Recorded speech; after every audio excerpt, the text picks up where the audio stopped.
La santé et le bien-être, c'est sur Europe 1 et nous sommes avec vous depuis 15 heures. Toujours à mes côtés, le docteur Jimmy Mohamed qui ne rate de toute façon pour rien au monde cette chronique puisque Catherine Blanc rentre à l'instant dans ce studio. Catherine, Jimmy est ravi de vous voir, vous voyez, comme tous les jours. Comme Bonjour. Il est un peu coincé, il n'a pas le droit de partir, c'est surtout ça, je le crains. Pas du tout. Mais moi, je suis ravie de le voir en tout cas. Tenez, Jimmy, vous allez lire la question qu'on a reçue d'Héloïse. Pour une fois, on va changer un peu. Je vais vous Très laisser. bien. Allez-y. Donc c'est Héloïse, elle a 26 ans, on vous la lit. Je fais très peu de fellation à mon copain. Non pas que je n'aime pas ça, mais c'est surtout que je ne sais jamais comment m'y prendre.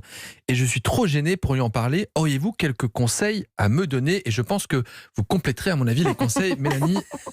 C'est vrai, Catherine, non, que c'est dommage pour Héloïse de ne pas faire alors qu'elle apprécie ça. Pourquoi ça peut paraître compliqué pour certaines personnes de faire une fellation? Pour certaines femmes ou certains hommes? Alors, compliqué, je crois que ce qui complique les choses, c'est ou parce qu'on n'aime pas ou parce qu'on aime et qu'on se sent coupable d'aimer.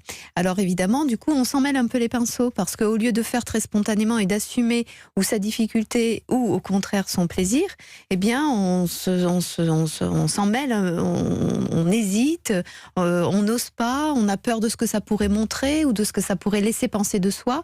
Et du coup, ça devient un truc très mécanique et inopérant. Jimmy? Est-ce qu'il y a la crainte, je sais pas, de faire mal par exemple, de penser qu'on va pas mordre, mais on est très pratique là aujourd'hui. Mais est-ce que Oui. voilà, la crainte Avec vous, de c'est souvent pratique, de toute Oui, façon. non, mais est-ce que c'est peut-être une des interrogations et du coup, comme on Bien a sûr. peur de faire mal, on fait pas bien parce qu'on est sur la retenue?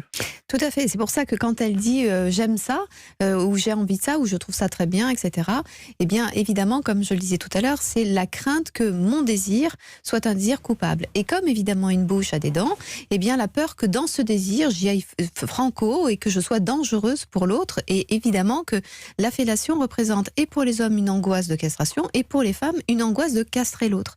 Alors il y a évidemment que la retenue qui les protège quand elles ont le sentiment qu'elles aimeraient, elles seraient trop gourmandes et à trop gourmandes, elles mangeraient ce pénis. Bon, est-ce que vous avez le guide pratique puisqu'elle vous demande quelques conseils? Mais je sais que vous n'aimez pas les guides pratiques, alors dites-nous, mais quels conseils vous pourriez lui donner en tout cas pour Alors, se lancer puisqu'elle aime ça? Je pense que d'abord, c'est de s'accorder le droit d'aimer ça, de s'accorder le droit de dire à son partenaire qu'elle aime ça et que est-ce qu'il aime ça, pour voir que de toute façon, lui, il est plutôt en attente le cas échéant. Donc du coup, ça libère une part de son anxiété.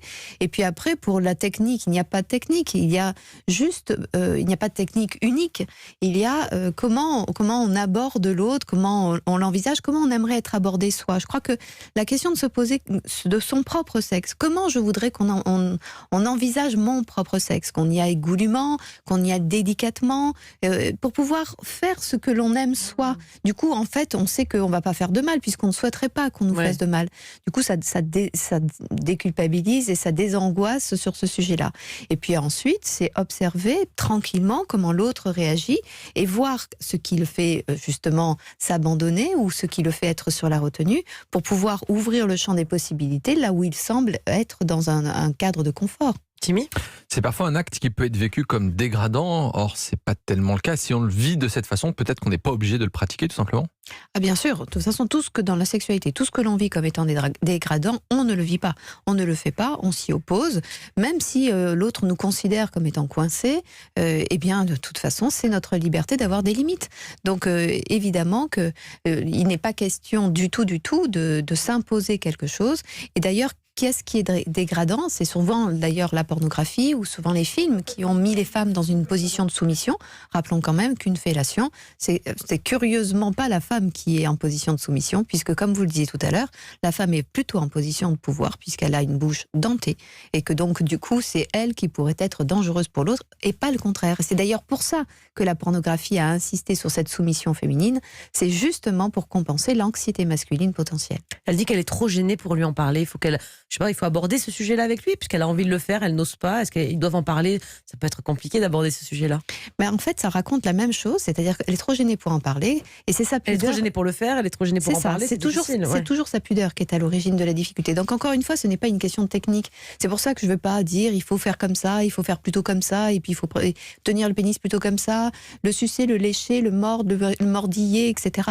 Il n'y a pas de technique. Il n'y a pas de règle. Simplement, c'est sa pudeur qui fait qu'elle en fait toute toute une aventure périlleuse et inquiétante. Je crois que la première des choses, c'est peut-être dire qu'elle aime bien cette idée, qu'elle voudrait l'essayer et que s'il lui montrait comment il aime ce qu'il aime, comment il se masturbe, comment donc du coup lui va tenir son pénis plutôt fermement ou pas fermement.